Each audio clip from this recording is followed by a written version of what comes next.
Buenos días a todas, a todos.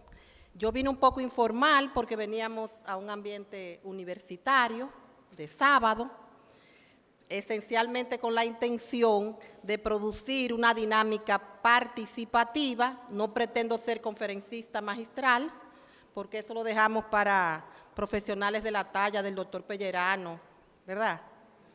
A quienes mi promoción le llama el referente, con mucho orgullo. Su hija casi me saca las lágrimas, porque qué lindo es ver que los hijos sienten orgullo cuando honran a sus padres. Y como dijo ella, como profesional y como ser humano. Yo creo que esa es la mayor aspiración que podamos tener todas y todos. Estoy agradecida de la dirección de la universidad, de la UAPA. Esta es mi tercera vez que comparto con ustedes. Estuve en María Trinidad Sánchez, en su local, luego en la capital, en la provincia de Santo Domingo, y hoy comparto con ustedes el recinto de mi Santiago de los Caballeros y sus damas. Estar en Santiago para mí es volver a mi casa, a la casa de mi corazón, la que comparto con mi provincia natal de María Trinidad Sánchez. En Santiago me siento muy querida y realmente debo testimoniar que cuando Luis Sánchez, mi amigo del 90 y tanto, me encontró en Puerto Plata en un seminario que me invitó María Torrejo, que está por aquí, me dijo que compartiera con ustedes en el día de hoy. Yo le dije, yo no puedo decirle que no a Santiago, siempre estaré dispuesta a servirle a Santiago, desde cualquier lugar que esté. Así que me reencuentro hoy en un ambiente muy afectivo.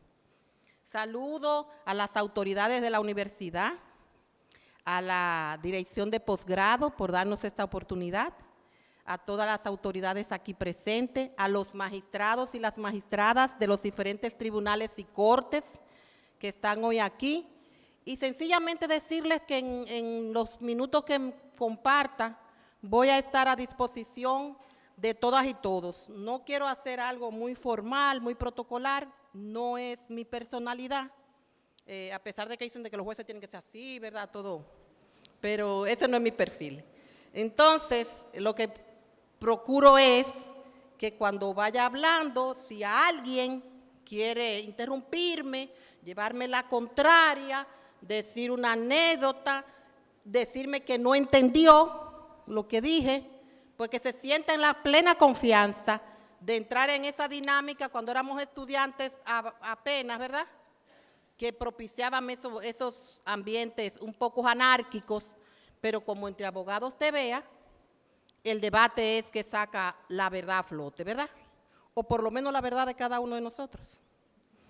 Bueno, el seminario de hoy está enmarcado en lo que es justicia constitucional y protección de derechos fundamentales. A mí se me pidió que compartiera con ustedes el tema del recurso de la revisión de las decisiones jurisdiccionales. Plantearlo en el marco de los derechos fundamentales, yo creo que puedo decir, bueno, lo voy a curvear para enmarcarlo en que este recurso es un recurso excepcional, extraordinario, que nace a raíz de una reserva de ley que hizo la Constitución de la República cuando diseñó, creó y organizó el sistema de justicia constitucional, que pasaba el control concentrado de la Suprema Corte de Justicia a una nueva jurisdicción, una jurisdicción especializada que es la justicia constitucional. Previo a eso, debo compartirle una experiencia. Yo duré 16 años siendo diputada de la República, 12 de ellos en representación de Santiago de los Caballeros y un cuatrenio en representación de mi provincia. Eso me pone en la historia del Congreso como la única diputada de dos provincias distintas, pero así está mi corazón, una parte para Santiago y una parte para la provincia de María Trinidad Sánchez. Creo que fui muy bendecida de Dios, que me dio la oportunidad como congresista de estar en dos asambleas revisoras. Una, la del 2000, la del 2002, que fue una reforma muy parcial para temas eminentemente políticos y electorales. Y la del 2010, que fue la reforma más integral que ha tenido el país. Debo decirlo, y no quiero ser modesta, pero debo decir que creo que el aporte más importante entre los muchos que hace la Constitución de la República fue la creación del Tribunal Constitucional. Y yo me siento muy orgullosa porque cuando se estaba en el debate para conformarlo, yo tuve que pelear mucho para que se creara la jurisdicción constitucional, porque había mucho resquemor, había mucha división, incluso entre los actores del Congreso, y recuerdo que como diputada veterana me integraron a una de las comisiones para que viéramos cómo iba a quedar conformado el sistema judicial a la luz de la Constitución. Hicimos una primera reunión, invitamos al honorable presidente de la Suprema Corte de Justicia, al Procurador General de la República, y estábamos todos los legisladores constituyentes debatiendo el esquema del Poder Judicial. La única de los congresistas que se atrevió a decir que yo creía que había que formar el Tribunal Constitucional fui yo. Y solo me respaldó el doctor Radamés Jiménez, que era entonces Procurador General de la República. Esa primera reunión concluyó diciendo, no habrá Tribunal Constitucional en la primera discusión de la Asamblea.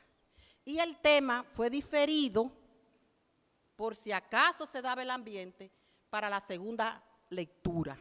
Es decir, el proyecto que llegó al Congreso no contemplaba la jurisdicción constitucional, sino que esa comisión que iba a trabajar el tema del Poder Judicial iba a abordar si había la posibilidad de crear una sala constitucional en la Suprema Corte de Justicia o la jurisdicción constitucional que íbamos a pelear los legisladores más románticos y combativos del Congreso.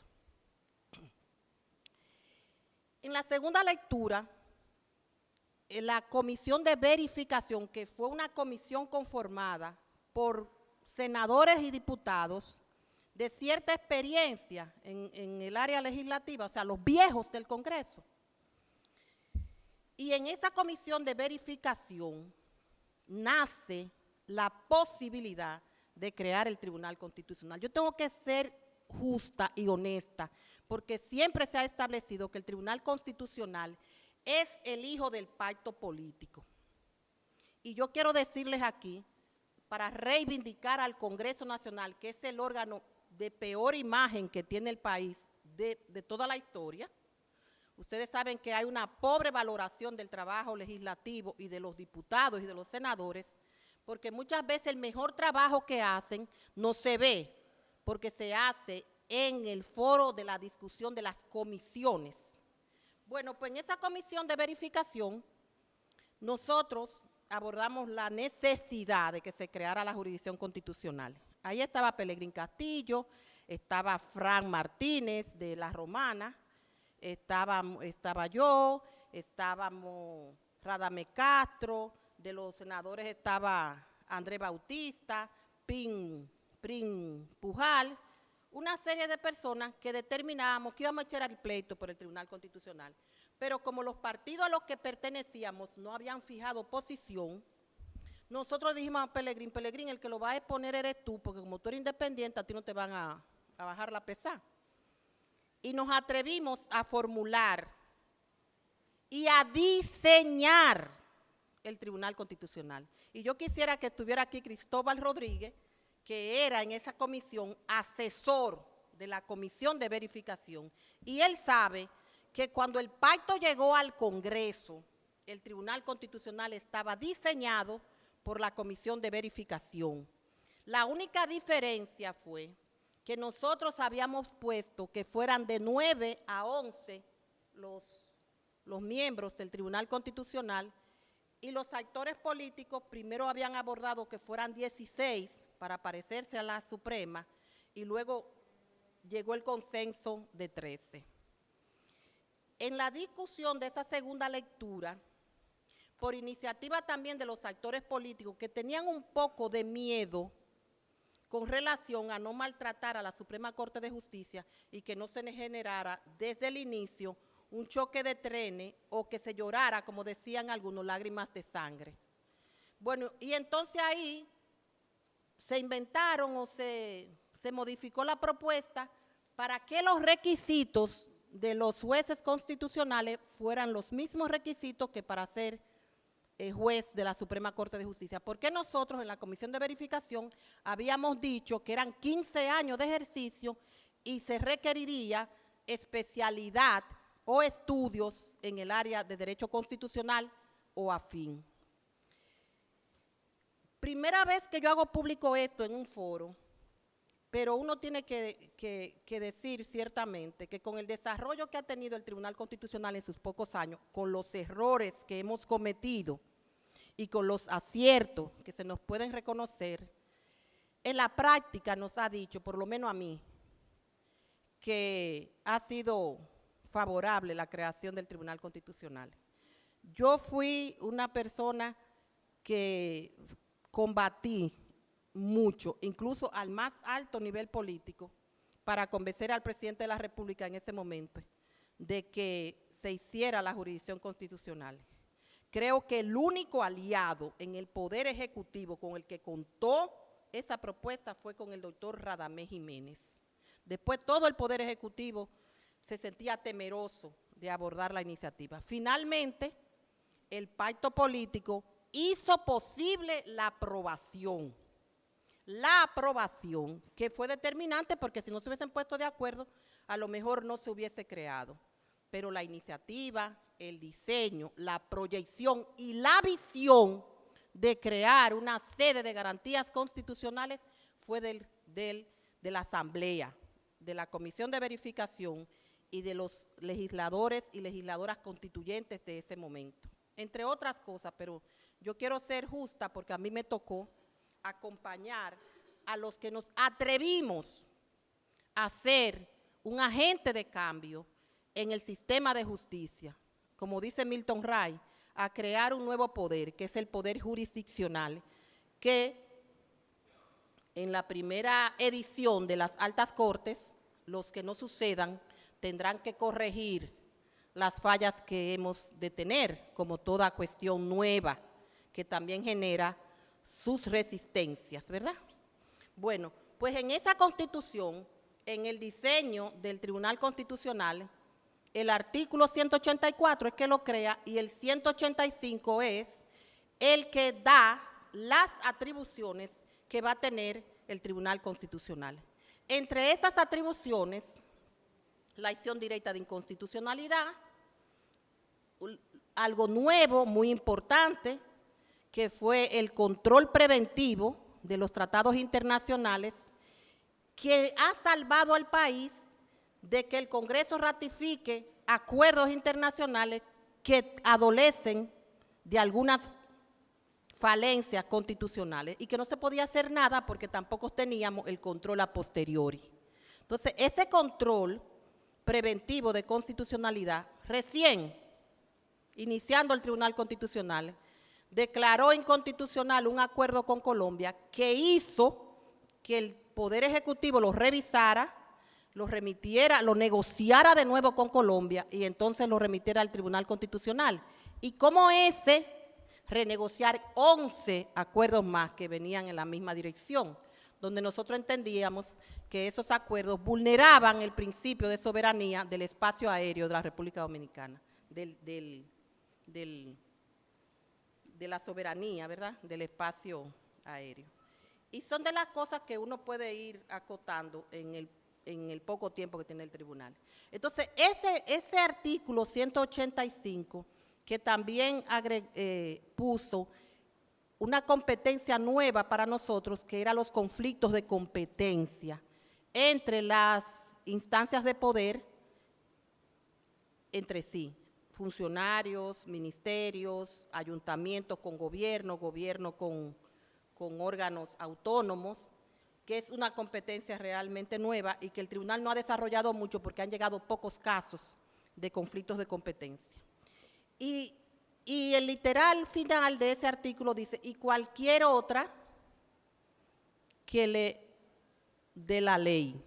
Pues precisamente esa reserva de ley permitió que se creara la ley orgánica del Tribunal Constitucional y los procedimientos constitucionales, que estableció 2 recursos nuevos para que el Tribunal Constitucional los asumiera como su competencia.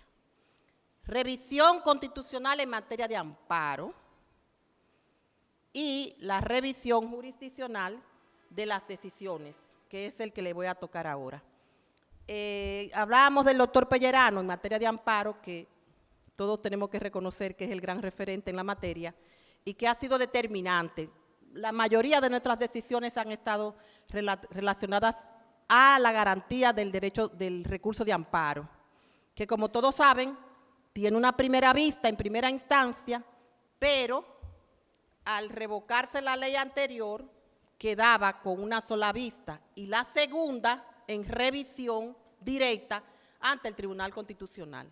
Y ahí nosotros tenemos, sin temor, la mejor jurisprudencia en materia de amparo, porque son los casos más diversos. La revisión de decisión jurisdiccional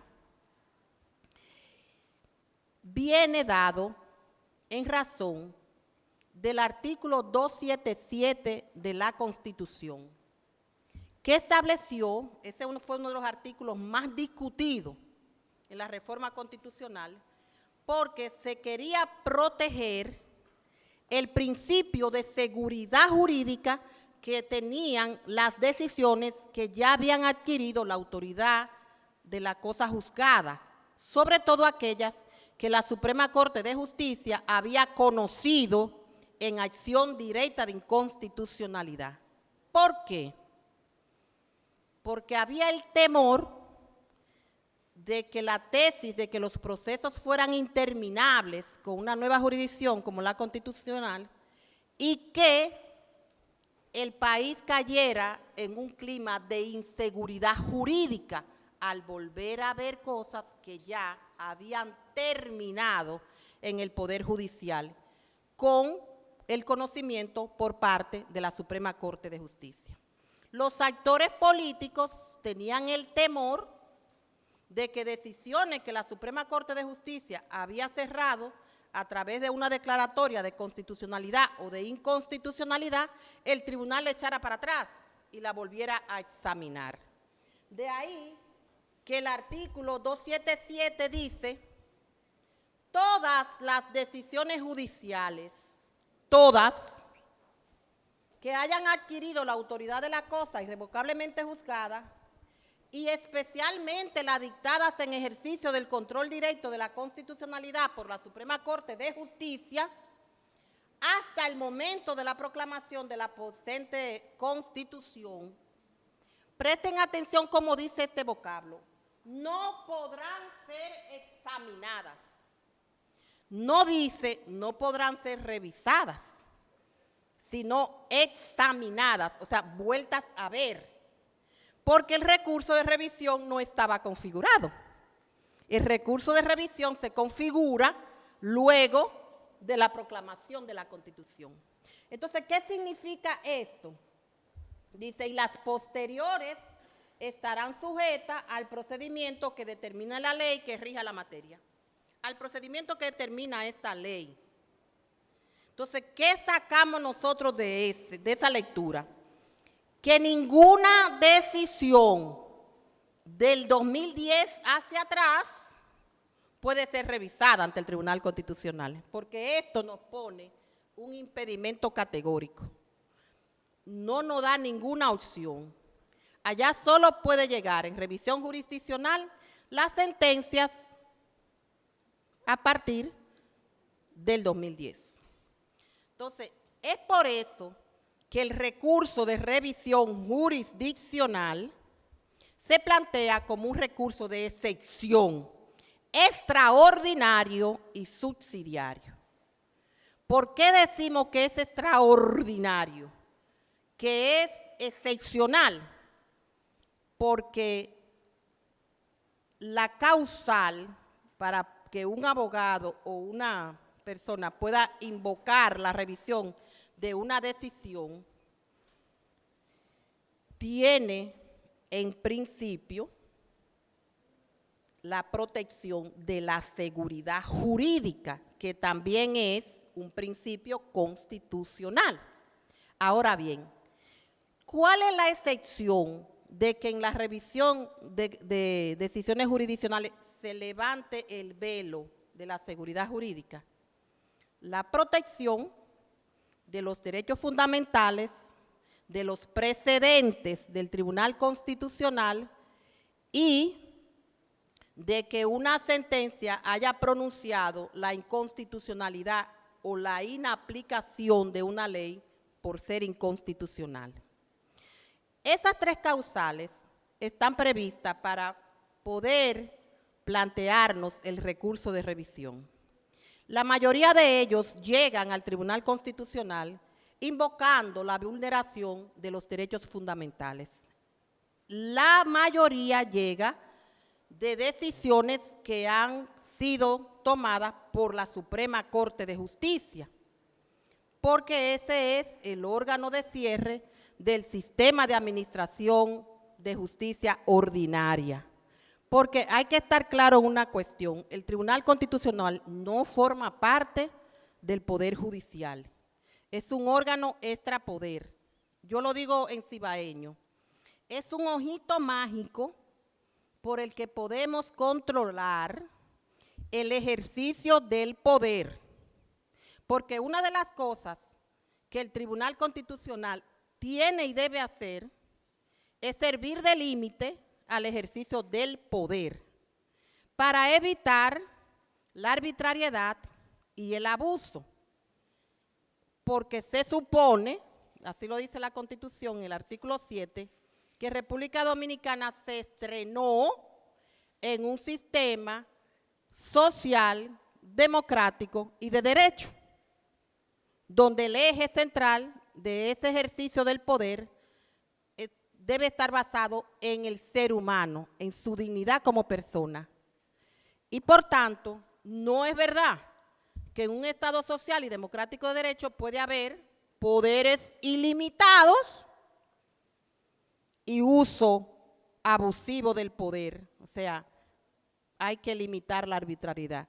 Eso es difícil en un país con una tradición paternalista, personalista, dictatorial y un tejido social con muy escaso nivel de institucionalidad. Por eso, al poder político, por lo general, no le gustan las sedes constitucionales, porque nosotros tenemos que servir de control a todos los poderes. Y nosotros mismos tenemos que controlarnos porque estamos sujetos a la Constitución y a riesgo del juicio político si nos extralimitamos en el ejercicio también de nuestro propio poder. Entonces, en esa tónica es que el Tribunal Constitucional puede hacer uso de la revisión de decisiones jurisdiccionales. ¿Cuáles son las condiciones, los casos en que la revisión puede darse? De conformidad con el artículo 53 de la ley, cuando la decisión declara inaplicable por inconstitucional una ley, un decreto, un reglamento o una resolución. Cuando la decisión haya vulnerado un precedente del Tribunal Constitucional y cuando se haya producido o se alegue que se ha violado un derecho fundamental. En el tercer caso, cuando se diga que es porque vulneró un derecho fundamental, tienen que darse tres condiciones, tres requisitos. Primero, que la persona que se dice afectada por la decisión haya invocado formalmente en el proceso y no se haya subsanado la vulneración. Pero aquí hay una cuestión. Decimos, yo fui a todos los tribunales, comencé a alegar en primera instancia, me están vulnerando el derecho de defensa, o me están vulnerando el debido proceso, o me están vulnerando tal derecho. Los jueces no solucionan eso, vamos a apelación, en apelación lo sigo invocando, no se resuelve, voy a casación y en casación la Suprema Corte, que debe ser el órgano de control de los tribunales del orden jerárquico en el sistema, inadmite el recurso de casación o lo rechaza y no resarce el derecho fundamental. Eso es si yo como ciudadano he invocado esa vulneración a lo largo de todo el proceso. Pero ¿con qué nos hemos encontrado en el Tribunal Constitucional? Que eso no ha sido posible porque la Suprema, al decidir al final el proceso, la gente entiende que es la sentencia de la Suprema la que le viola el derecho. Entonces nosotros decimos, en ese caso, no vamos a hacer exigible ese requisito, porque entonces tendríamos que dejar sin protección a las personas que se sienten vulneradas por las decisiones de la propia Suprema Corte de Justicia. Bueno, tiene que darse que se hayan agotado todos los recursos disponibles.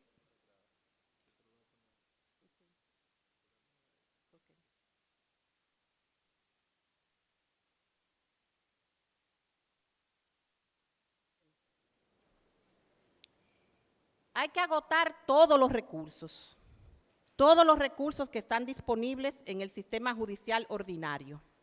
Porque yo no puedo ir de primera instancia al Tribunal Constitucional para que me revisen la decisión. Porque el legislador ha diseñado el sistema para que tú tengas la oportunidad de agotar todo lo que la ley te da en el sistema ordinario de justicia. Es como decimos en el campo, el que no grita no mama. Si me dañan en primera instancia, cojo para apelación. Si apelación tampoco me resuelve, me voy para casación. Y si la casación tampoco resuelve, porque la Suprema puede decir, es verdad, voy a analizar la actuación de la Corte y voy a casar una parte de la sentencia, vuelvo y lo mando a que se conozca otra vez, porque yo soy el garante. Pero si la Suprema no hiciera eso, esa decisión última de la Suprema es la que yo puedo revisar ante el Tribunal Constitucional. Ahí estamos claros. O la del Tribunal Superior Electoral en materia electoral. Porque la propia ley del Tribunal Superior Electoral dice, Tribunal Superior Electoral es la máxima autoridad en esta materia y solo puede revisar mi decisión, el Tribunal Constitucional, si mi decisión es ostensiblemente inconstitucional. Pero ahí viene el caso. También el Tribunal Superior Electoral puede revisar sus propias decisiones ante él mismo, para que si hay alguna vulneración de derecho, ellos se puedan retractar y revisar la decisión. Pero la revisión ante el Tribunal Superior Electoral tiene los mismos requisitos que nos exige el Código Procesal Civil para hacer la revisión civil. Entonces, ¿qué ha dicho el tribunal? Pero ¿para qué voy a obligar a una gente a hacer la revisión ante el Tribunal Superior Electoral si no están las causales que dice el reglamento electoral, que es el mismo artículo, los civilistas, el 480 del Código Procesal Civil, para la revisión, que haya dolo, que haya falsificación, que se haya fallado extrapetí, ¿verdad? Esas mismas condiciones son las de la revisión. Si un abogado dice, pero esta decisión no tiene ninguno de estos aspectos, ¿a qué voy a ir al Tribunal Superior Electoral? ¿A que me lo declare inadmisible? Entonces yo lo que hago es que voy directamente al Tribunal Constitucional. Y nosotros en ese caso hemos acogido los recursos de revisión de las sentencias del Tribunal Superior Electoral porque no podemos obligar al usuario del sistema a que utilice obligatoriamente la revisión ante el Tribunal Superior Electoral. ¿Ustedes saben por qué? Porque el sistema electoral de justicia está sometido a plazos fatales.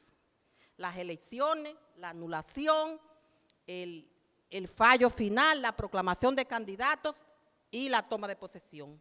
Si nosotros hiciéramos eso, nosotros estaríamos poniendo en riesgo el principio de preclusión de un sistema electoral que está basado en un calendario.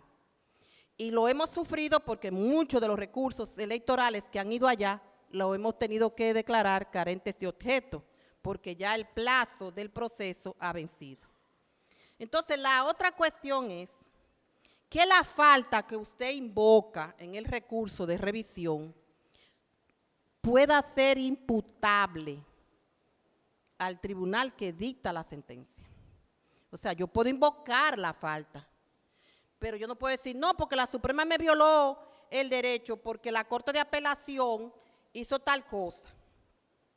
La Suprema Corte de Justicia, cuando hace la casación, verifica si la Corte actuó conforme a derecho. Pero la Suprema no conoce hechos, no vuelve a oír testigos, no vuelve a valorar pruebas en la casación. Entonces, a veces allá llegan recursos que dicen, la Suprema Corte de Justicia me desconoció el derecho de propiedad, que me desconoció tal derecho. Es difícil.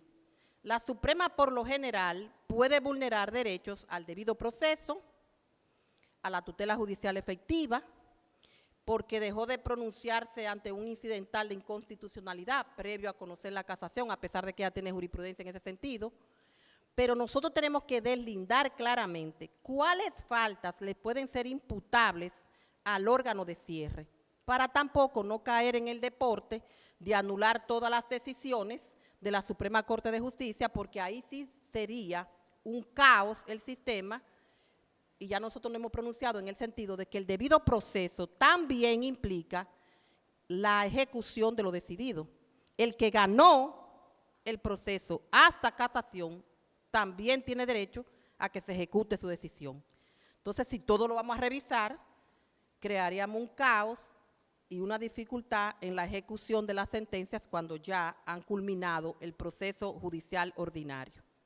Por eso es, todo lo que he dicho, es para que nos demos cuenta de que realmente el recurso de revisión es un recurso de excepción, no es un recurso ordinario y tampoco, bueno, ya eso lo dijimos, no puede analizar hechos, es un recurso de excepción porque en la revisión el Tribunal Constitucional no puede volver a conocer los hechos.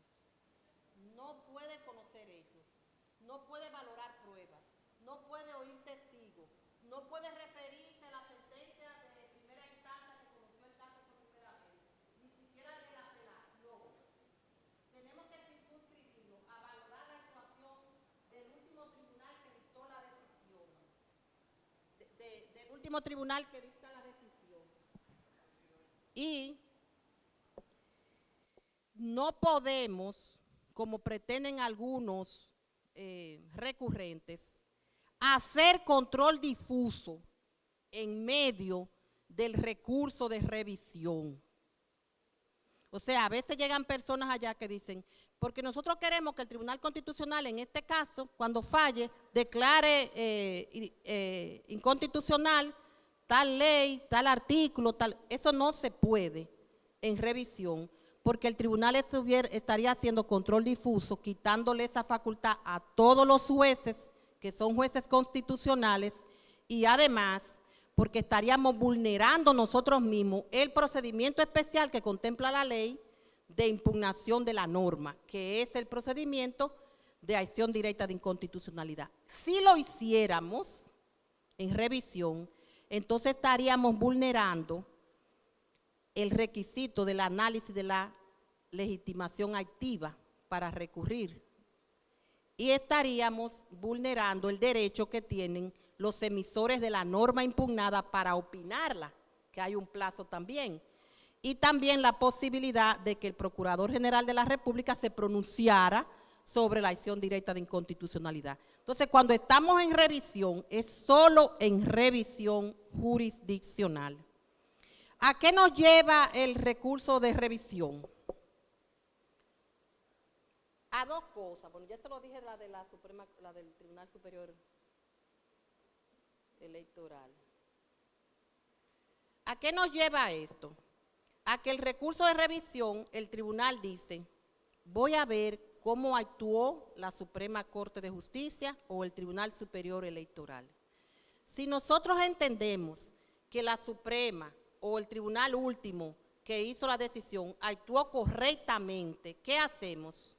Rechazamos el recurso y confirmamos la decisión.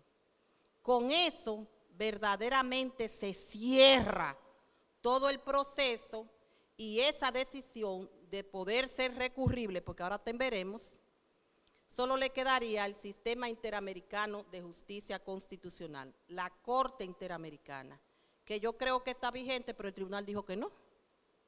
O sea, yo fui disidente ahí. Pero estamos entre abogados y fuera de récord. Si una sentencia del Tribunal Constitucional cerró la última opción y la gente no queda conforme, ellos tendrían la opción de ir a la Corte Interamericana de Justicia. Para muchos juristas, la Corte sigue estando vinculada a la República Dominicana, a pesar de que el tribunal dijo que el instrumento que reconoció el carácter contencioso fue inconstitucional, pero lo dejó ahí. Entonces el país no ha mandado una convención al Congreso para que lo haga constitucional, ni tampoco ha denunciado la convención, que es la que dice que a todos los miembros que suscribieron la convención se le aplica el Sistema Interamericano de Justicia. Y aún lo denunciemos, todo lo que ha decidido frente a República Dominicana tenemos que ejecutarlo, dice la propia convención. Además, esa corte, nosotros tuvimos un juez de Santiago, la doctora Radi Abreu, que es hermana del doctor Robinson Abreu Blondet. Ella fue miembro de la Corte Interamericana de Justicia en representación de República Dominicana. Y ahí están los fallos, 5 fallos de la Corte condenando a República Dominicana. Si nos desvinculamos, tenemos que cumplir los fallos como quiera, porque no es retroactivo. Si nos consideramos parte antes y nos queremos desvincular, tuviéramos que cumplir con esos fallos. Pero en tanto los actores políticos deciden eso, cuando el tribunal conoce la confirmación de la sentencia, ahí ya no hay ninguna otra brecha de volverlo a ver. Ahora, si nosotros dijéramos que la Suprema Corte o el Tribunal Superior Electoral o la última instancia que conoció al llegar allá, ¿qué tenemos que hacer? Demostrar, verificar que hubo vulneración de derechos. Pero no podemos resolver el caso, no podemos restablecer la garantía, porque el caso no lo vio el tribunal. Tenemos que remitir el expediente ante el tribunal que lo conoció. Y de conformidad con el artículo 54 de la ley, tenemos que decirle a ese tribunal, el Tribunal Constitucional acogió este recurso de revisión, en consecuencia anula su decisión, le remite el expediente y usted tiene que conocerlo bajo el criterio que el tribunal le ha dicho. Pero no es que nosotros con la sentencia vamos a decir, no, se lo mandamos de nuevo para que la Suprema lo vuelva a ver. Hemos remitido muchos casos a la Suprema anulando la decisión porque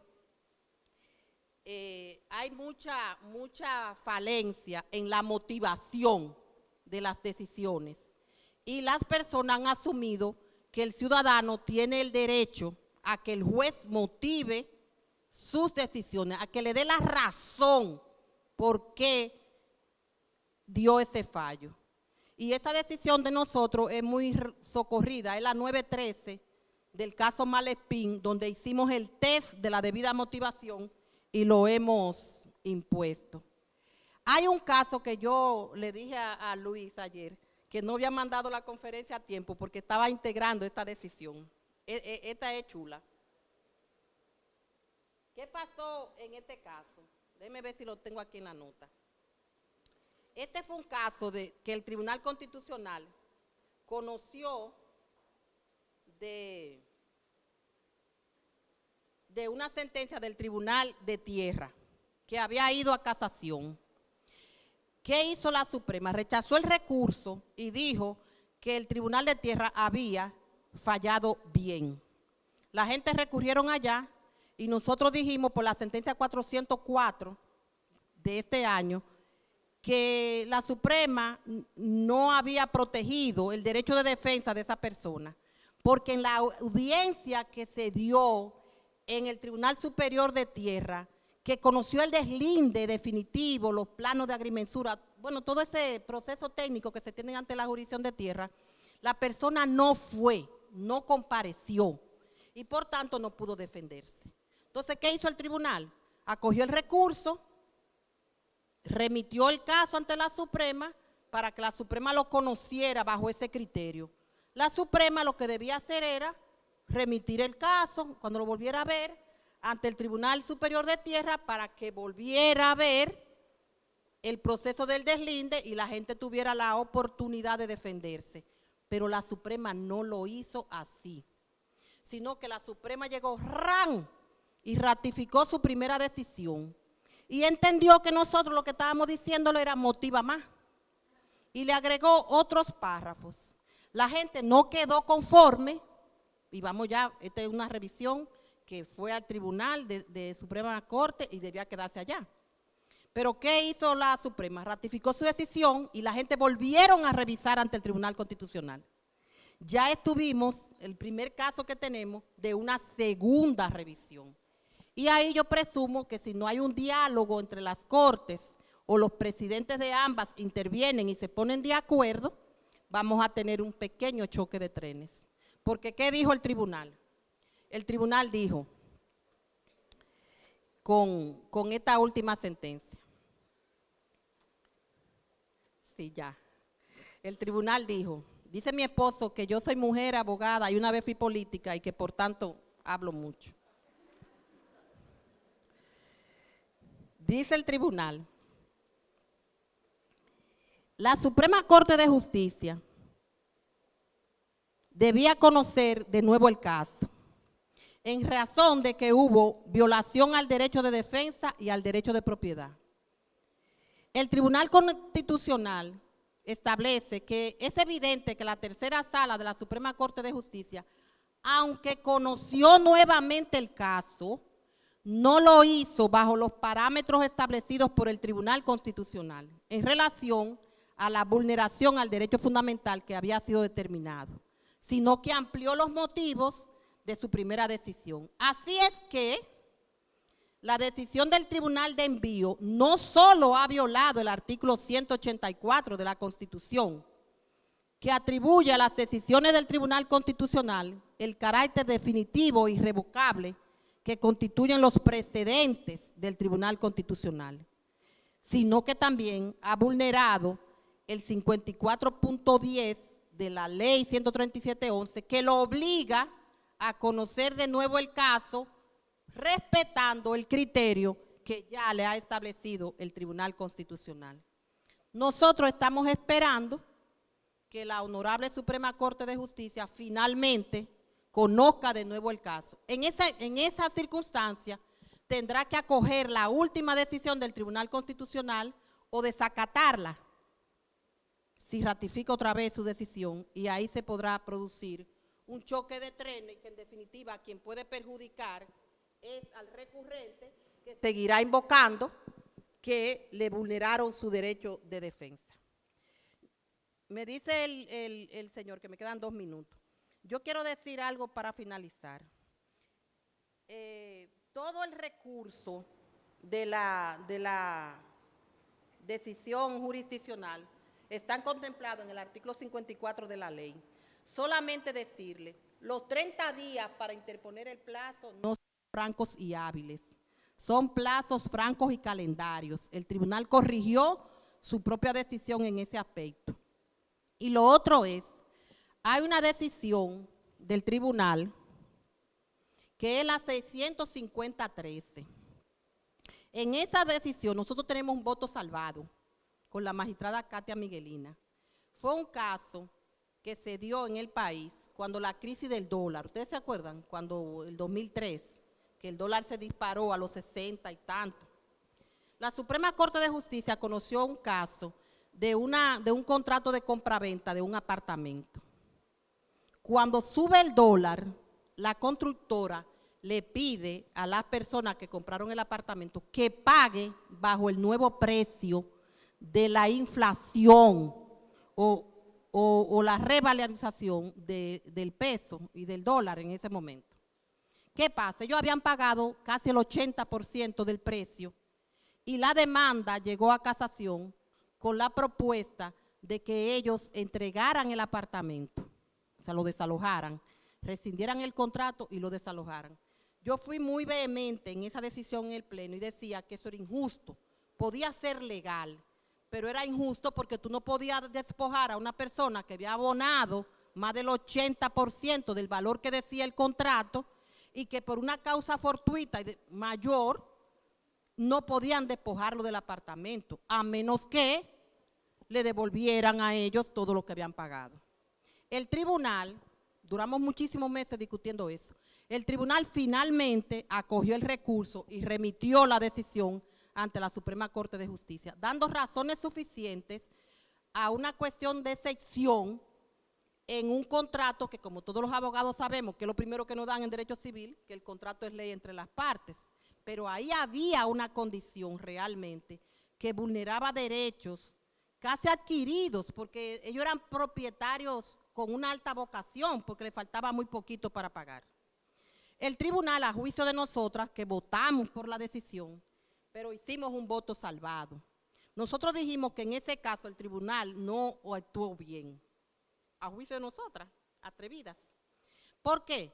Porque el tribunal decidió el caso en una revisión, opinó sobre el contrato, decidió todo, se dio el lujo de hacer una exhortación en una decisión de revisión y decir que estaba haciendo una tutela judicial diferenciada.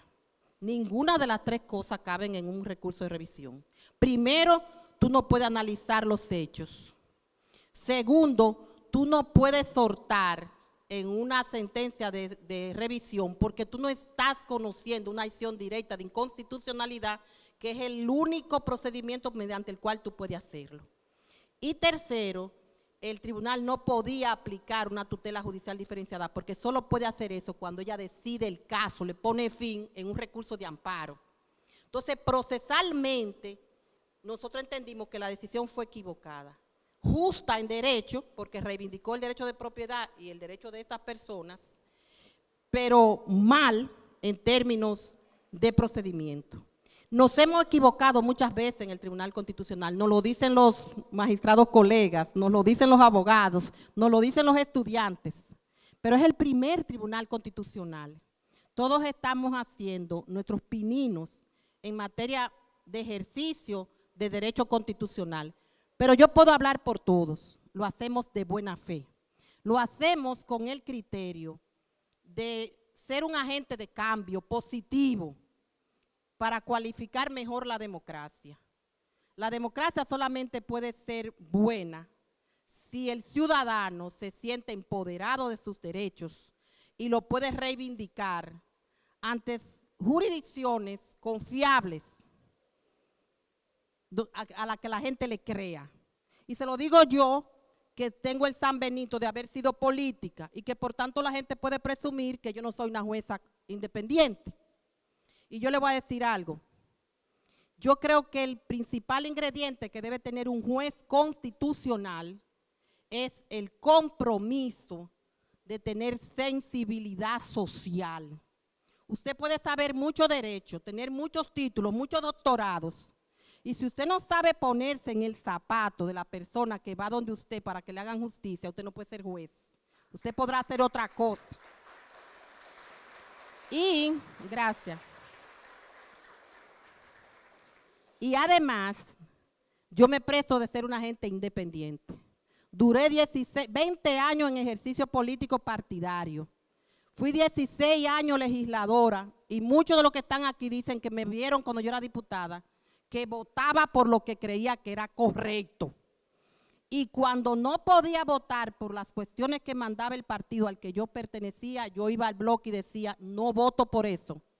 por esto, esto y esto, y no voy a llegar a mi provincia y que la gente me llame la atención. O sea, yo me he prestado toda la vida de ser una persona independiente y he pagado el precio por serlo, porque usted no puede ser independiente en un sistema de tan bajo nivel institucional como el que tenemos y serle simpática a todos. Por eso no me juzguen duro cuando me vean en solitario hacer votos disidentes, porque yo prefiero disentir con respeto de la mayoría antes que sumarme a una decisión en la cual no creo. Voté disidente en la 168. Voté disidente en el Estatuto de la Corte Interamericana de Justicia. Votaré disidente siempre que crea que la eficacia de la justicia constitucional se aparta de la garantía que le debe dar a los ciudadanos. Los grandes poderes del país son los que menos necesitan al Tribunal Constitucional. Su poder siempre da la facilidad de resolver sus casos en las altas instancias. Los sectores vulnerables, el ciudadano de a pie, es el que más necesita una sentencia constitucional. Y yo modestamente me considero que soy representante de esos sectores. Muchas gracias. Santiago me permitió volver a besar a DNG, que era un aliado mío. Totalmente. Quiero dejar en manos de las autoridades de la universidad este pequeño regalito del tribunal y de mi despacho en especial. Son los anuarios 12, 13, 14 y 15 que ha tirado el tribunal. Son libros importantes porque ahí hay artículos de eminencias del derecho, las sentencias más importantes y muchos otros artículos. Le traje el resumen de los congresos que hemos tenido. El congreso, el primer congreso, el segundo, y especialmente el congreso que hicimos de las mujeres, para que los hombres vean que hay que hacer justicia constitucional con perspectiva de género. Entonces aquí están los tres, con mucho cariño en recuerdo de esta ocasión.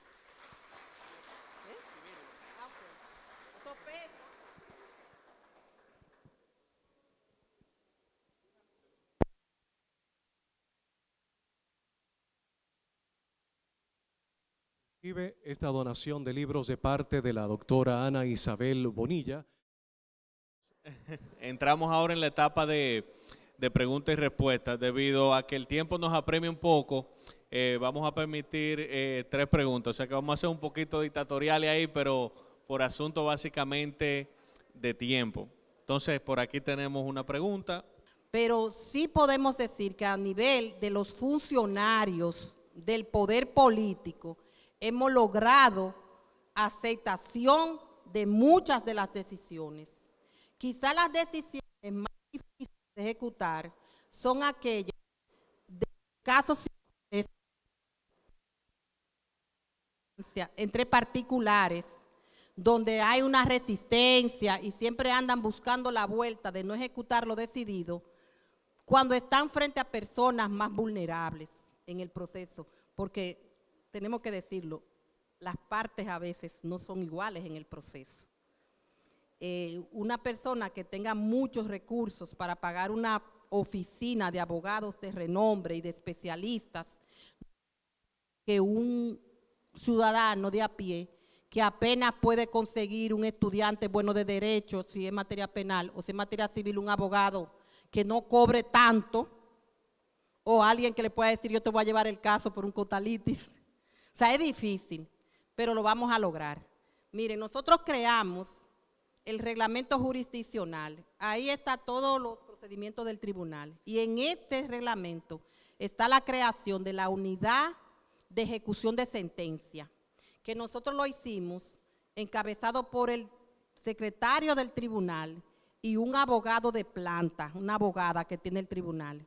Estamos ahora en el proceso de aprobar el manual de funcionamiento de esa unidad de ejecución, que en principio va a funcionar de la siguiente manera. Usted tiene una sentencia del Tribunal Constitucional que le da ganancia de causa y usted no la ha podido ejecutar, usted tiene que hacerle una cartita o una instancia al tribunal denunciándonos que hay resistencia en el cumplimiento de esa decisión y cuáles han sido las dificultades prácticas de esa ejecución. Entonces el secretario y esa planta de abogados del tribunal hará audiencia con esa persona, le dará los mecanismos para que la cumpla y apoderará al pleno, y el pleno dará una resolución entonces de ejecución casi coercitiva. Pero nosotros no tenemos el manual aprobado y por tanto no hemos podido implementarlo. Además que la gente desconoce que puede ir a decirle al tribunal que no le están ejecutando la decisión. Y eso también tenemos que socializarlo para que la gente no diga, ¿y qué hago yo con una sentencia? Como me dijo un abogado en Puerto Plata a mí, ¿qué hago yo con una sentencia del Tribunal Constitucional? Que me la engaveten. Y todos los actores del sistema y todos los abogados tenemos que hacer opinión pública en eso. Quien no cumple una sentencia del Tribunal Constitucional está violando la Constitución. No está desacatando la decisión, está violando la Constitución que manda a que la decisión del tribunal es irrevocable, definitiva, vinculante y obligatoria. No porque los jueces sean dioses, ni no porque digamos que la Constitución dice lo que nosotros decimos, no. Es porque el Tribunal Constitucional tiene que constituirse en un agente de cambio, que la gente no se sienta impotente ante un funcionario que hace lo que quiere por encima de todo y se quede así. Mientras no logremos eso, vamos a vivir con un déficit constitucional, por más sentencias bonitas que haga el tribunal. El caso de AME. El caso de AME. Este es el mejor caso. Muy bien. Dice el doctor el caso AME. El caso AME, nosotros declaramos el recurso inadmisible, pero nos atrevimos a decirle, a citarle la ley, que la ley decía o dice los casos en que AME puede incautar un vehículo y ellos lo siguen haciendo olímpicamente. Entonces eso es un fallo. Mi esposo está aquí presente, fue hasta hace poco director general de tránsito terrestre y me decía, Isabel, pero ustedes se han quedado callados porque AME incumple la decisión y ustedes no han hecho nada. No podíamos hacer nada porque no tenemos el manual de la unidad de ejecución de sentencia. Pero también la Procuraduría General de la República se da el lujo de incumplir una decisión del Tribunal Constitucional que le dice que a nadie le podían negar una licencia de conducir por un certificado de buena conducta. Cuando el tribunal ha dicho, solo se puede negar el papel de buena conducta cuando ha intervenido una sentencia con autoridad de cosa irrevocablemente juzgada. Porque nadie puede decir que usted tiene un expediente si un juez no le ha decretado en última instancia la ruptura del principio de inocencia. Entonces, el procurador y su equipo violan eso. ¿Ustedes se imaginan? Eso no me pasa aquí. Inaudito. Pero eso hay que decirlo para que ellos sepan que hay gente que sabe que ellos violan la Constitución. Disculpe que voy a usar el atrevimiento, voy a tener el atrevimiento de hacer dos preguntas. La primera es, ¿en qué se basó el Tribunal Constitucional para declarar inadmisible el recurso que incoó que el Colegio de Abogados en relación a la ley 590-16? ¿En qué se fundó, qué se fundamentó para rechazar esa revisión de la ley 590-16 sobre la ley de la Policía Nacional? ¿En qué fue fundamentado esa decisión, ya que la misma ley establece que se necesitan 19 reglamentos para aplicarse y hay unos principios que se entiende que fueron violentados? Disculpe, hay otra pregunta. ¿Qué tan frecuentes son los choques entre el Tribunal Constitucional y la Suprema Corte de Justicia y cómo se resuelven? Las razones de la inadmisibilidad del Colegio de Abogados lo dice la propia decisión. No puedo ahondarlos porque allá hay como 4 recursos más sobre la misma ley de la policía que tenemos que fallarlo. Entonces no quiero avanzar porque entonces voy a emitir juicios de valor. Ya lo verás, pero esa decisión ha sido bastante cuestionada. Pero el tribunal tuvo sus razones para emitir el fallo y hay aspectos que vamos a tener que verlo en el fondo, en los 4 recursos más que todavía están pendientes. Los choques de trenes no se han producido, porque hay que decir que el magistrado Milton Ray Guevara, que ustedes lo conocen bien, y el magistrado Mariano Germán, se toman un café, resuelven alguna cosa y ambas cortes se ponen de acuerdo. Solo una vez, a raíz de la decisión 913, la de la debida motivación del caso Malespín, la Suprema volvió a conocer el caso y tiró su rayazo de nuevo con el mismo criterio que ellos habían hecho cuando anulamos la decisión. Pero nosotros lo dejamos pasar porque estábamos nuevecitos y no queríamos iniciar un proceso peleando, porque entonces le íbamos a restar credibilidad al tribunal y íbamos a darle razón a aquellos actores que decían que iban a llorarse en el país lágrimas de sangre o que íbamos a tener una confrontación permanente. ¿Qué ha pasado? Que después de Malespín hemos anulado más de 20 decisiones de la Suprema Corte de Justicia por déficit de motivación y ya ellos han acogido el test de la motivación. Solo una sala de la Suprema sigue a veces motivando con déficit y nosotros la seguimos anulando, no porque tengamos nada en contra de la Suprema, sino porque es nuestra misión decirles que ellos dictaron la 1920. ¿Ustedes se acuerdan de la debida motivación? Entonces ellos fueron los que pusieron la primera piedra sobre la obligación del juez a motivar sus fallos. Nosotros lo hemos reiterado y creo que hemos conseguido que todos los jueces ahora nos cuidemos más a la hora de motivar las decisiones. Entonces, no ha habido choque de trenes. Tal vez pudiera darse un choquecito ahora con la sentencia que yo le dije, pero esperamos que no. Bien, muchas gracias. De parte de la Universidad Abierta para Adultos queremos entregarle un pequeño presente a la magistrada Ana Isabel Bonilla, que se lleve este presente y fuerte el aplauso para ella con todo nuestro cariño.